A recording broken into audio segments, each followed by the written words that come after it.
Folks, you have no idea how lucky we are at One Rental at a Time to have the one and only Lance Lambert from Fortune Housing with us each week. We are going to talk about something that should be top of mind for all of us, and he is the best man to have this conversation with, and that is the tug of war going on in the broken housing market between affordability and supply. Lance, thank you for being here each week. And thank you for having me on. Housing. And let's jump right into it. So two things. On one end of the market, we have essentially the lowest level of active listings ever. Now, last year, technically at the very peak, active listings were lower, but essentially we're at the tightest level of supply, historically speaking. Right. And on the other side of the market, affordability has deteriorated to a level that's actually a little worse than the peak of the housing bubble. Not quite at the 1981 level. It's getting close, though. This is the second worst year. Yeah, yes. and we've actually deteriorated more this year because prices have inched up a little more, and mortgage rates have since went right back to the peak in that October, November level. So we have this big tailwind in the market, which is very tight supply. That's a tailwind to price. And then we have this very big headwind, which is deteriorated affordability. And they've essentially gotten themselves into kind of like a bit of like an equilibrium, like tug of war. And in the spring, the supply side of the market kind of pulled more. Yep. It took Agreed. a little more power. Prices kind of went up a little bit more than we expected, actually a little more than a normal year. And then since we've had two very important things happen. One is we've moved out of the strongest seasonal period of the year. So we moved into the slower, little softer period of the year. And the second thing is affordability has deteriorated more because worse. Since mid-May, once that whole debt ceiling drama fight started, economic data stayed strong, and we've now seen rates, move back up. As of today, now at a 52-week high, right? Yeah. Well, the 10-year is at 4.3. So that's what, a 15-year high, something like that. It's up there. And mortgage rates are at a 20-year high because that spread is still there. So as of today, 7.37, which ties the cycle peak. Wow. And again, I think you do such a great job. That's a wonderful summary. I would even say it's worse than what you're talking about. Because again, we're at cycle low for inventory level, how you started. I think as we proved last week, or maybe it was the week before, the gentleman in Houston, his name escapes me. If you tier the market from the entry level to luxury, it's not equal for everyone. So we have what I'll just simply say, above the median is slow, below the median is on fire. And if you're a first-time home buyer struggling with affordability in a market that is still, for most of the country, red hot, you got to be pulling your hair out. Well, yeah. Well, you're getting the worst affordability in 3 decades. Correct. And the worst supply ever. It's like nuts. Yeah. Oh, and then by the way, if you're entry level and you're at the very bottom, both of those dynamics are even worse. Exactly my point. It's the worst of the worst. It sucks. Yeah. And so for those people, because that tier, according to AEI Housing Center, has seen the biggest price growth. They think it's like up 6% year over year. So the affordability there has gotten cooked even more so than the other levels. Because at the top, you have seen prices come down and soften in some parts of the country. And that process is still probably ongoing. And that'll happen when you have a huge second home boom during the pandemic like we saw. And you saw asset prices across the board just reach astronomical levels. Yeah, so let's play this tug of war out over the second half. And again, I'm willing to speculate, you never do, but you can share what you're hearing from other experts. So I'm not asking you to do anything that you won't do, but you hear from other experts. And when I look out over the next 6 months, it does feel like days on market are going to go higher, and I'm calling substantially higher, right? We're going to go from teenage to over 40, my opinion. Now, these are national numbers. Your markets, look at your market if you do want to. But the question I still ask myself is, if days on market double, most people think inventory will double. That's not coming, in my opinion. I think inventory is up single digits, even if days on market go up, all because of affordability. What are other experts talking about? Affordability for churn, like Yeah. new listings could inch a little lower still. Yeah, there's just, I mean, what people don't realize, and I've been talking about for over a year, is the Fed broke housing, but they didn't only break housing for demand, they Yeah, broke it for supply. And that yeah. supply doesn't get better at 8% mortgages. It gets worse because it's not going to sell.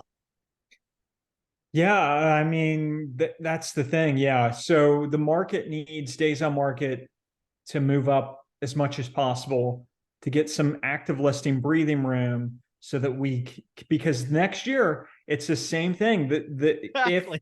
the tight resale supply, the tight existing home inventory is going to pull more of that that rope towards it as we Yeah. go into next year. So we need as much inventory as possible to kind of loosen that up. Um, because it's got to be painful for people who make their living on volume to Oh, see price growth on low volume. That's oh, terrible for that's them. terrible. And again, It, I'm pleased. I think I shared with you 2 weeks ago. I called something on August 3rd. It'll be very interesting to see happens. I think volume breaks the cycle low when the August numbers are existing home sales sub 4 million. And you're right. If you're paid on volume, your title agent, appraisers, it just the list goes on and on. It's going to get rough out there. well, and that's why some people like Ali Wolf have been like very hesitant through the first half of the year. It's not that they want to ignore what's happened in the data, which we saw a lot of improvement in the first half in a Yeah. lot of areas. But these dynamics of very little inventory for sale and then deteriorated affordability put it in a place to where you can move down further. Like Oh, yeah, you for sure. No doubt. in terms of volume, that definitely can happen.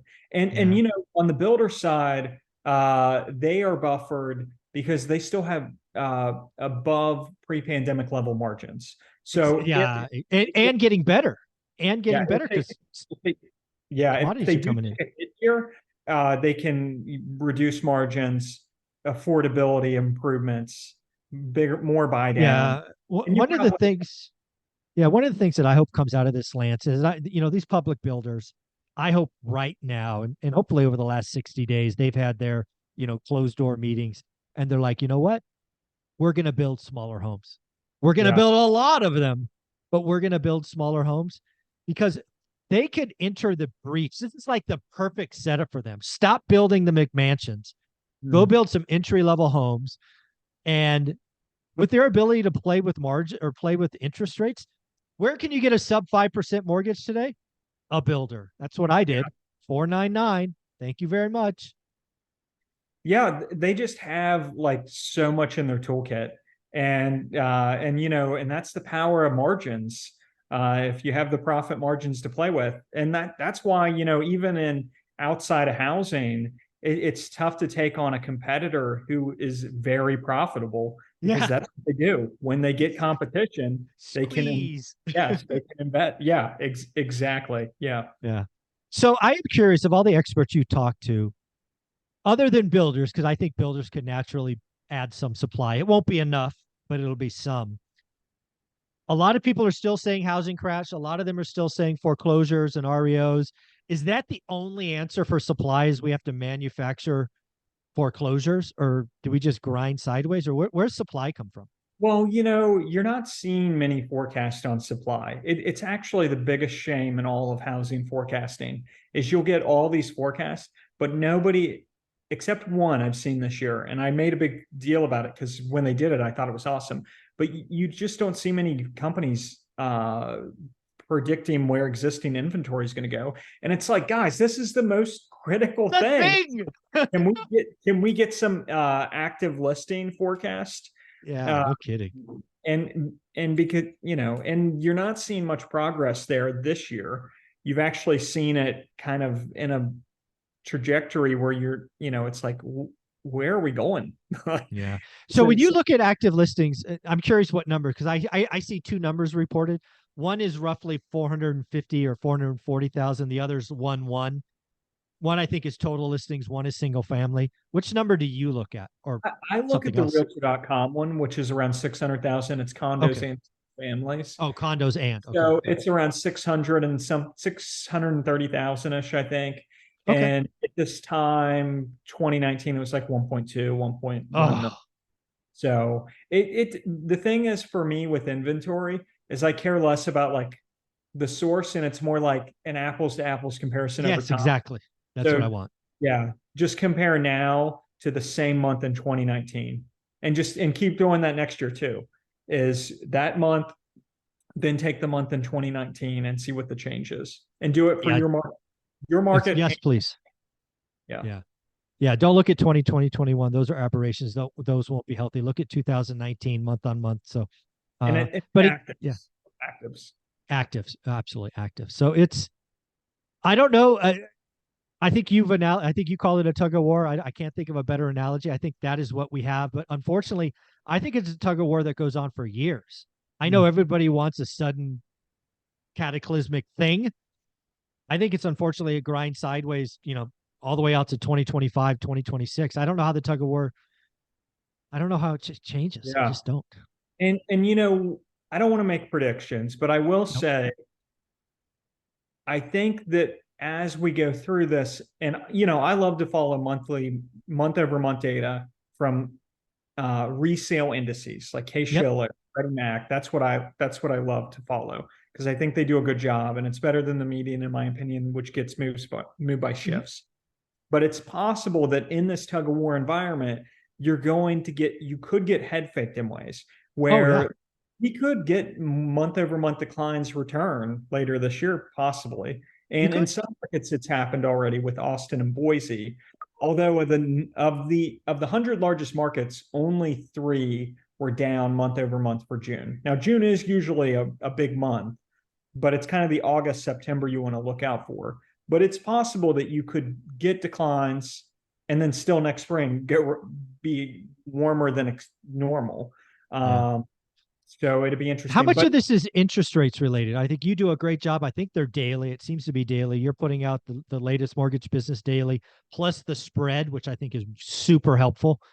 Um, I think the market turns off at 7%. And today I think we're at 7.3, 7.37, whatever it is.